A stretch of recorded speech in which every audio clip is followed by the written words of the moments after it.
Okay, हम start करने जा रहे हैं स्केजुलिंग एल्गोरिथम्स और आज हम बात करेंगे स्केजुलिंग एल्गोरिथम्स के अहम पॉइंट्स के बारे में। अगर आपको स्केजुलिंग एल्गोरिथम्स की वर्किंग को समझना है तो आपको इन पॉइंट्स को समझना लाजमी है, जिसमें हमारे पास मुख्तलिफ टाइम्स और गैंट चार्ट शामिल है।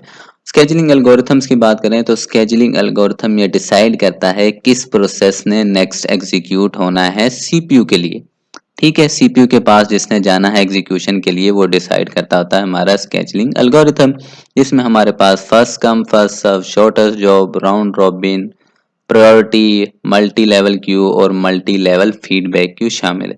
अब इन एल्गोरिथम्स का अपना क्राइटेरिया होता है नेक्स्ट प्रोसेस को चूज करने का। ठीक है, अगर एल्गोरिथम पहले चूज करता है प्रोसेस 2 को एग्जीक्यूशन के लिए तो लाजमी नहीं है भाई शॉर्टेस्ट जॉब फर्स्ट भी वही चूज करे। ठीक है, हो सकता है वो प्रोसेस 2 को ना करे, वो प्रोसेस 4 को कर ले। ठीक है, तो इसलिए बोल रहे हैं कि भाई इनका अपना क्राइटेरिया होता है नेक्स्ट जॉब को एग्जीक्यूट करवाने के लिए सीपीयू के लिए।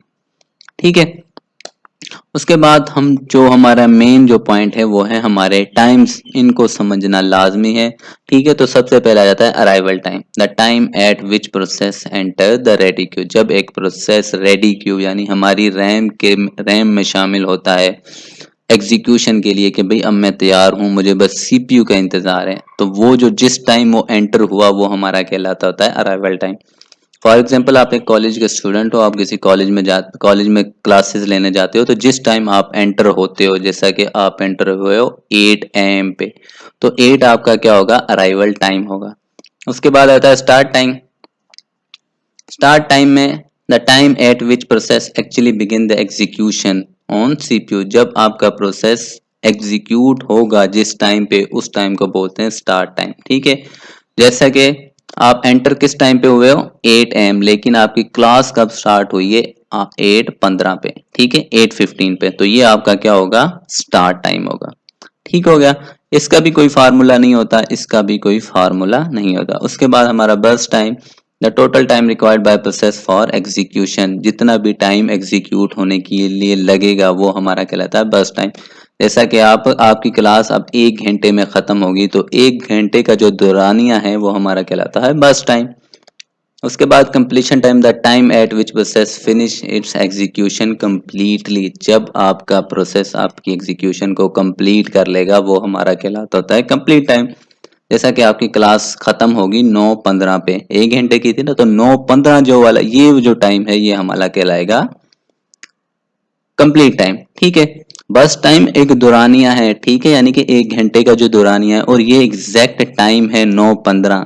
ठीक है, इनमें डिफरेंस जरा गौर से, इसका भी कोई फिक्स फार्मूला नहीं होता। ठीक है, स्केजुलिंग एल्गोरिथम्स के मुताबिक इसका फार्मूला चेंज होता रहता है। ठीक है, कभी एक प्रोसेस का अगर 2 है तो लाजमी नहीं सबका 2 ही होगा, वो एल्गोरिथम्स के मुताबिक चेंज होता है। नेक्स्ट एक एल्गोरिथम में वो 2 है तो हो सकता है वो नेक्स्ट में 5 हो जाए। ठीक है, उसके बाद turn around time, the total time taken by process from its arrival to its completion. ठीक है, टोटल टाइम जो लगेगा, यानी कि जब आप कॉलेज में एंटर हुए हो, आपने जितना भी टाइम गुजारा है कॉलेज के अंदर, जो सारा का सारा टाइम आपका किस में आ जाता है, टर्न अराउंड टाइम। इसी तरह प्रोसेस जब आपका एंटर हुआ रेडी क्यू के अंदर, उसके बाद उसने अपनी एग्जीक्यूशन कंप्लीट करने तक का जो टाइम है वो आपका टर्न अराउंड टाइम। इसका फार्मूला हमारे पास आ जाता है complete time minus arrival time. ठीक है, उसके बाद वेटिंग टाइम है the total time process spend waiting for ready queue. ठीक है, रेडी क्यू में जो उसने इंतजार किया है सीपीयू के मिलने का वो हमारा वेटिंग टाइम है। जैसा कि आप एंटर कब हुए थे 8 AM पे और आपकी क्लास कब स्टार्ट हुई थी 8:15 पे, तो आपको कितना टाइम इंतजार करना पड़ा, 15 मिनट, तो वो 15 मिनट आपका क्या कहलाएगा, वेटिंग टाइम कहलाएगा। ठीक है, जिसका हमारे पास फार्मूला है waiting time is equal to turn around time में से अगर हम माइनस कर दें बस टाइम को तो हमारा वेटिंग टाइम कहलाता है। उसके बाद हमारा response time, the time from arrival to the first execution of the process, यानी कि जब आपके प्रोसेस के ऊपर पहली एग्जीक्यूशन आती है, पहली एग्जीक्यूट होती है, फर्स्ट दफा जब सीपीयू मिलता है तो वो हमारा कहलाता है रिस्पॉन्स टाइम। जैसा कि आप क्लास में हो तो आपको जो फर्स्ट वर्ड सुनने को मिला है वो आपका रिस्पॉन्स टाइम, या फिर आप इस तरह कह लो कि जब आप C++ का कोई प्रोग्राम एग्जीक्यूट कर रहे हो, जो फर्स्ट आपको आउटपुट मिलेगी, फर्स्ट जो आपकी इंस्ट्रक्शन एग्जीक्यूट होगी तो वो हमारा कहलाएगा, जिस वो टाइम हमारा कहलाएगा रिस्पॉन्स टाइम। उसके बाद दूसरी जो चीज़ है वो हमारी गैंट चार्ट है। गैंट चार्ट हमारा क्या है, विजुअल रिप्रेजेंटेशन है, ठीक है, किस चीज़ की, तो ये क्या करती है, show the execution order of a process over the time, के भाई एक प्रोसेस टाइम के मुताबिक कब कब एग्जीक्यूट हुआ है, उसका ऑर्डर क्या है, वो सारा का सारा हमें दिखाता होता है गैंट चार्ट की मदद से।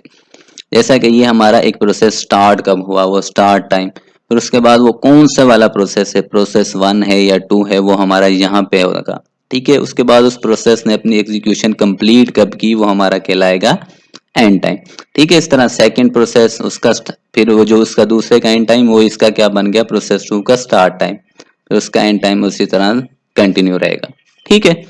आज के लिए इतना ही, नेक्स्ट हम स्टार्ट करेंगे एल्गोरिथम्स को। ओके।